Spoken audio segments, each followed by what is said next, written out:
बिहार में 40 की 40 सीटों की बात हम लोग करते हैं, तो ऐसे में नालंदा जो मेरे मुख्यमंत्री का भी है, जिस पर मेरे मुख्यमंत्री जी को लगता है कि उनका एक छत्र राज है और हकीकत भी है। 14 में अकेले लड़ने के बावजूद जब वो 2 सीटों पर सिमट गए, उस वक्त भी नालंदा जीते थे। 14 और 19 में तो जीता ही थे गठबंधन में भाजपा के सहारे, पर इस बार 2024 में कम से कम मुख्यमंत्री नीतीश कुमार जी अपना गृह जिला तो नहीं बचा पाए, और जो अपना गृह जिला नहीं बचा पाए, और ये हम नहीं कह रहे, आप मीडिया के साथी प्लीज़ वो बाइट ज़रूर दिखाइएगा जिसमें हम जनता से पूछ रहे हैं कि आप बढ़ते अपराध का जिम्मेदार कौन, तो जवाब आता है नीतीश कुमार। होते बलात्कार का जिम्मेदार कौन, जवाब आता है नीतीश कुमार। शराबबंदी के बाद भी अगर शराब मिलती है जिम्मेदार कौन, तो जवाब आता है नीतीश कुमार। भ्रष्टाचार का जिम्मेदार कौन, तो जवाब आता है नीतीश कुमार। ये नालंदा की जनता, ये नालंदा के लोग मुख्यमंत्री नीतीश कुमार जी के प्रति, तो जब उनके गृह जिले के लोग ही उनको स्वीकारने को तैयार नहीं है, तो ऐसे में आगामी लोकसभा में जनता दल यूनाइटेड एक भी सांसद नहीं जीतेगी, ये दावे के साथ मैं कहूँ। क्या अभी जो देश में उथल पुथल चल रहे हैं, सभी जगह देख रहे हैं कि अपमान वाला वो जहाँ अपमानित कर रहा है लोगों को, तो इससे क्या सिद्ध होता है?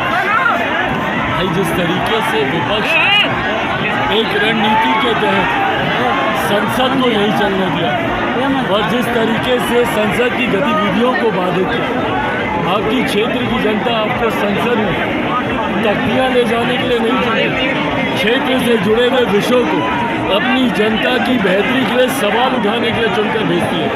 ऐसे में जिस तरीके से सदन को बाधित किया गया, और न सिर्फ बाधित किया गया बल्कि उपराष्ट्रपति तक का संसद के परिसर में बैठकर ही उनका उपहास उड़ाया गया, उनका मजाक उनका उड़ाया गया।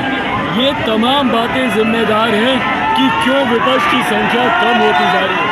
14 से कम सांसद विपक्ष के जीत कर आए 19 में, और 24 में 19 से भी कम सांसद विपक्ष के जीत के आएंगे।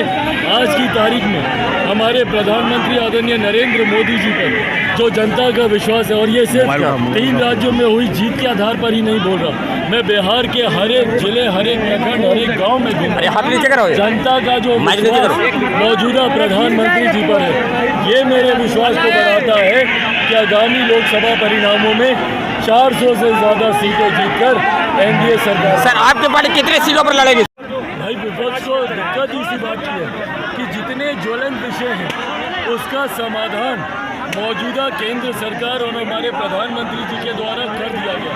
भले वो राम जन्मभूमि से जुड़ा हुआ विवाद रहा हो, भले वो धारा 370 हटाने की बात रही हो, या विमेन रिजर्वेशन बिल जो दशकों से लंबित पड़ा था, इन तमाम ज्वलंत विषयों का एक सुखद अंजाम मौजूदा सरकार के द्वारा दे दिया गया।